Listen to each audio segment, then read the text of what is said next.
Nash, artiste associé à la Maison de la Danse, est l'une des grandes figures hexagonales du krump.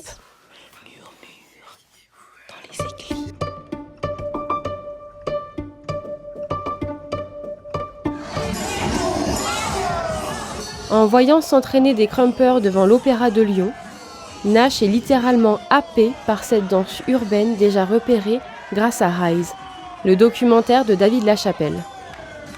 Elle a 22 ans. Elle devine dans ce mouvement une possibilité de krumper son sentiment d'urgence, son envie de vivre et de trouver sa place dans la société. Fin 2012, alors qu'elle est médiatrice culturelle après un master en musicologie art du spectacle, elle entend parler d'une audition, celle d'Éloge du puissant royaume d'Eddie Malem, qui lui ouvre les portes de la danse professionnelle.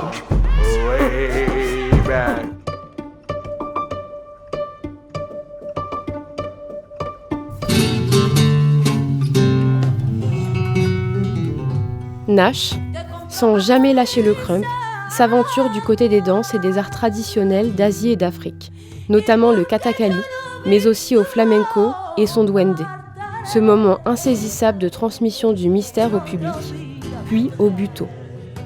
Son premier solo, Cellule, intense et transgressif, raconte ce passage d'une danse codifiée à une gestuelle personnelle. Sorte d'autoportrait dansé d'une femme, elle danse la violence, la démesure, le désir, sa puissance et sa fragilité.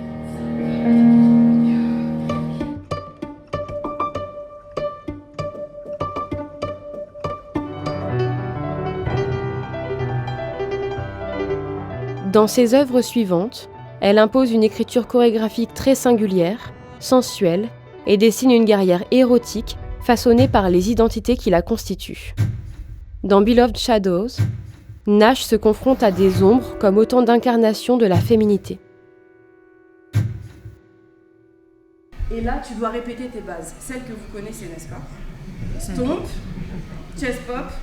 Nulle part est un endroit est une sorte de conférence dansée ou de confession qui revient sur les géographies mouvantes de ses pratiques artistiques. Elles disent, sa première pièce de groupe est une ode à la multiplicité et à la complicité des corps féminins pluriels. Directement, je me dis, waouh, alors nous, il n'y a pas de roi, c'est nous, les rois et les reines. Mais par contre, on a cet appel du